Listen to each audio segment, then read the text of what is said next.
Good morning বন্ধুরা, আশা করছি সকলে ভালো আছো আর সুস্থ আছো। আমার চ্যানেলে আরেকটা নতুন ব্লগে তোমাদের সকলকে স্বাগত। ভিডিওর শুরুতে জানাই সকলকে মহালয়ের অনেক অনেক শুভেচ্ছা আর ভালোবাসা। কাল রাতেই মটরগুলোকে ভিজিয়ে থুয়েছিলাম আর খুব ভালোভাবে ভিজেও গেছে। সকালবেলা প্রেশার কুকারে দিয়ে দেবো, চটপট তাহলে হয়ে যাবে। মিষ্টির বাবা কাজে গেছে আজকে, ও বাড়ি নেই, তো মেয়ে দুটোকে তো একটু লুচি করে দিতে হবে, তো সেই জলখাবারই সকালে চলছে। আর এমনিতেও স্কুল ছুটি থাকলে আমার নানান ভ্যারাইটিস জলখাবার সকালে বানাতেই হয়, ভাত একদমই খেতে চায় না। একটুখানি মটরগুলোকে ভালো করে জল পাল্টে নিই, তারপরে দিয়ে দেবো এর মধ্যে। এমনিও পরিষ্কার আমি ধুয়েই নিয়েছি সকালবেলা, তারপরেও আর একটু পরিষ্কার করে নিই। বিয়ের আগে মহালয়ার দিনগুলো কত সুন্দর কাটতো, সেই দিনগুলো খুব মিস করে, মানে মনে পড়ে বড্ড। সকালবেলা শুয়ে আছি, আকাশবাণীর রেডিও বাজছে, আকাশবাণীর শব্দে ঘুম ভেঙে যেত। সকাল সকাল উঠে পড়তাম, খুব ভোর, তখন 4টের সময় তো আকাশবাণীতে মহালয়া শুরু হতো, তো তখনই উঠে পড়তাম। চারিদিকটা শুধু রেডিও বাজছে আর রেডিও। আমাদের ওখানে তখন দুর্গাপূজাটা হতো না, কিন্তু ওই চারিদিকে আকাশবাণী রেডিও, চারিদিকটা যেদিকটায় কান পাতা যায় শুধু আকাশবাণী রেডিও আর বীরেন্দ্র কৃষ্ণ ভদ্রের চণ্ডীবাদ। খুব ভালো লাগতো তখন, অত বুঝতাম না। অপেক্ষা করতাম দূরদর্শনে মহালয়ার জন্য। তারপরে আমাদের উঠোনে একটা শিউলি গাছ ছিল, কত যে ফুল ফুটতো, সেগুলো তুলতাম। তারপরে বসে থাকতাম, কখন দূরদর্শনে মহালয়া, এক ছুটে চলে যেতাম লোকের বাড়ি মহালয়া দেখতে। তো তারপরে যখন একটু বড় হলাম, মানে বিয়ের কয়েক বছর আগের কথা বলছি, তখন তো নিজের বাড়িতেই টিভি চলে এলো। তখন আর ওই শিউলি গাছটা ছিল না, কিন্তু ওই একই নিয়ম ছিল। সকাল সকাল উঠতাম আর বীরেন্দ্রকৃষ্ণ ভদ্রের মহালয়া দিয়ে শুরু হতো দিন। তারপরে একই মা ধূপধুনো দেখাতো বাড়িতে, সব যেমন ছিল সেরকমই হতো, শুধু ফুলগুলোই তোলা হতো না। তারপর নিজের ঘরে টিভি হলে যা হয়, কত চ্যানেলে মহালয়, শুধু মহালয় আর মহালয়। তারপরে মা আগে থাকতেই প্ল্যান করতো, কালকে মহালয় কী খাবি, লুচি ঘুগনি তো হবেই। সকালবেলা আমাদের প্রত্যেক বছর মহালয়ার দিন লুচি ঘুগনি হতোই। তারপরে দুপুরের তো রান্না আলাদাই। তো এইসব দিনগুলো ছিল ভালো, বেশ কত সুন্দর ছিল। তখন মহালয়া এলে মনে হতো যে এই তো পুজো চলে এসছে, বেশ একটা আলাদা আনন্দ কাজ করতো। কিন্তু এখন আর সেই সব নেই জানো। এই যে আজকে মহালয়, মনেই হচ্ছে না যে আচ্ছা তা পুজো এসছে। মেয়েদের বলছি কি খাবি, যেমন ওরা বলে মা লুচি খাবো আজকে একটু, ঠিক আছে। এমনিতেই মহালয় আমি কালকে মটর এনে রেখেছিলাম যে করবো, একটু ঘুগনি করে দেবো, একটু লুচি করে দেবো। তারপরে ওদের সঙ্গেই বসে বসে গল্প করছি, আমার ছোটোবেলার গল্প। মানে কি করব, ওদের সাথে বসে বসে সময় কাটাই। আর এখানে বলতে দুর্গাপুজো সেরকম আমার চোখে পড়ে না, মানে আমাদের এই পাড়ায় একটা দুর্গাপুজো হয়, তো সেরকম জমজমাট নেই। আমাদের এখানে লক্ষ্মী পুজোটা ভীষণ সুন্দর হয় লক্ষ্মী পুজো, মানে আমার দেখা সেরা লক্ষ্মী পুজো হচ্ছে আমাদের এখানে। তো তোমাদের সাথে ভিডিওতে শেয়ার করব যখন, তখন তোমরা দেখতে পারবে। তো এইসব দিনগুলো না খুব মিস করি। যাই হোক, সকালবেলা বসিয়ে দিলাম, বকবকনে করলাম, ঘুগনিটা সেদ্ধ হয়ে গেছে মটরটা, আর এদিকে দুধ জাল দিতেও বসিয়ে দিয়েছি। ওই কাজের ফাঁকি মেয়েটাকে দুধও খাওয়াতে হবে। এবার ঘুগনিটা করব। কড়াইতে একটু তেল দিয়ে দিলাম, তারপরে ডুমো ডুমো করে কেটে রাখা আলুগুলো একটু ছোট সাইজে করেছি, এটা একটু তেল দিয়ে ভেজে নেব। আমি বেশিরভাগ না এই আলু টালু ভাজার হলে না সর্ষের তেলে ভাজি, কেন একটা কি সুন্দর যে কালার আসে। হলুদ দিনই কিন্তু, দেখো তাতেই কত সুন্দর কালার এসছে।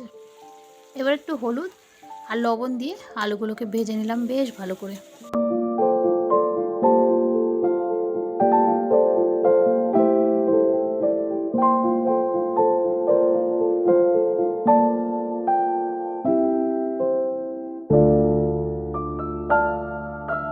আলুগুলো ভাজা হয়ে গেছে, তুলে নিয়েছে। এইবার ওই তেলের মধ্যেই তেজপাতা আর শুকনো লঙ্কা দিয়ে দিলাম, তারপরে দিয়ে দিলাম গোটা জিরে। একটু সর্ষের তেল দিতে হবে, নাহলে তেলটা কম হয়েছে, একটু সর্ষের তেলও দিয়ে দিলাম, বেশি করে তেলটা দিলাম। এবার 2 চামচ পেঁয়াজ বাটা, 2 চামচ রসুন বাটা আর আদা বাটা 1.5 চামচ দিয়ে দিলাম। তারপরে ভালো করে মশলাটাকে কষিয়ে নিলাম। পুরো মশলাটা দেওয়ার ভিডিও আমি এখানে কিন্তু দিইনি, 1 চামচ করে স্কিপ করে গেছি। তোমরা হয়তো দেখে বলবে যে দিয়েছো তো 1 চামচ, হয়তো বলছো 2 চামচ, না সেটা নয়, যেটা দিলাম সেটাই বললাম। এবার আমি জিরের গুঁড়ো, হলুদের গুঁড়ো আর লঙ্কার গুঁড়ো দিয়ে দিলাম। জিরের গুঁড়ো 1.5 চামচ, লঙ্কার গুঁড়ো 1 চামচ আর হলুদের গুঁড়ো দিয়ে দিলাম। এবার সব মশলাগুলোকে ভালো করে কষিয়ে নিয়ে আগে থেকেই মাংসের কিমা করে রেখেছিলাম সেটাই দিয়ে দিলাম। আর হ্যাঁ, লবণও কিন্তু দিয়েছি, লবণটা তো স্কিপ করে গেছে ভিডিওতে। সামান্য পরিমাণে 2-4 দানা চিনিও দিয়ে দিয়েছিলাম, তাতে মশলার কালারটা ভালো আসবে। সব মশলাগুলো ভালো করে কষিয়ে নিয়েছি, এইবার ভেজে রাখা আলুটা দিয়ে দিলাম। যখন দেখো মশলা থেকে তেল ছেড়ে আসবে তখনই এটা দিয়ে দিতে হবে। এই দেখো তেলটা কিন্তু ভেসে উঠেছে, আর তারপরেই আমি আলুটা দিয়েছি। এইবার আলুটাকে একটু নেড়ে নিয়ে সেদ্ধ করে রাখা মটরগুলোকে এখানে দিয়ে দিলাম। মটর কটা সিটি দিয়েছে আমি বললাম না, তার কারণ হচ্ছে মটরটা ভিজবে বা মটরটা কীরকম কোয়ালিটি থাকে তার উপর ডিপেন্ড করে। আমার ঘুগনি একেবারে রেডি, এই দেখো এইসব তুলেও নিয়েছি। আর এখানে হয়ে গেছে লুচি করেছি, এই যে লুচি বানিয়েছি। এখন দুপুরে রান্না করব মাংস। আমার যে আজকে কী তাড়াহুড়ো লেগেছে, চলো মেয়েটাকে আগে খেতে দিয়ে নিই। এখন আগে থাক এগুলো, পরে দেখি। খাবার দাবার নিয়ে বসে পড়েছি, এই যে সকালের খাবার। আর খাবো কি, গরম গরম খাবো, ঠান্ডা হয়ে গেছে, কোলে নিয়ে নিয়ে খাওয়া যায়। যে আজকে আমাদের দুপুরের মেনু হচ্ছে ভাত, মাংস আর হচ্ছে গিয়ে স্যালাড। আমি আর আমার মনা খেতে বসেছি। এখন ঘড়িতে এখন কটা বাজে না, 3:45 নয়, 3:45 বাজে। মাংসটা ফোনে কালারটা কেমন আসছে জানি না, তবে লাল লাল টকটকে ঝোল হয়েছে আজকের মাংসটা। চলো খাওয়া দাওয়া করে নিই, অনেকটা বেলা হয়ে গেছে। স্নান করতেই যেতে পারছি না দুষ্টটার জন্য, এত জ্বালাতন করছে। প্রতিদিন আমার 3টে নইলে 4টে বেজেই যাচ্ছে চান করতে। আর এত জ্বালাতন, দুষ্টু হয়েছে না, যত বড় হচ্ছে তত দুষ্টু হয়েছে। সকাল থেকে যে খুব হিমশিম খেয়ে যাচ্ছে।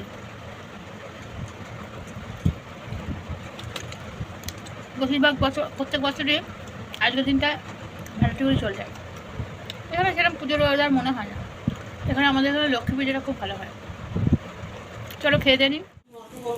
গুড ইভিনিং সকলকে। সন্ধ্যাবেলা এখন দেখো খাবার হচ্ছে, এখানে পরোটা ভাজলাম, মিষ্টি বাবা চলে এসছে, পরোটা ভাজলাম। আর এখানে সেই ঘুগনিটা ফ্রিজে রেখেছিলাম, গাঢ় হয়ে গেছে, আবার একটু জল দিয়ে আবার পাতলা করলাম।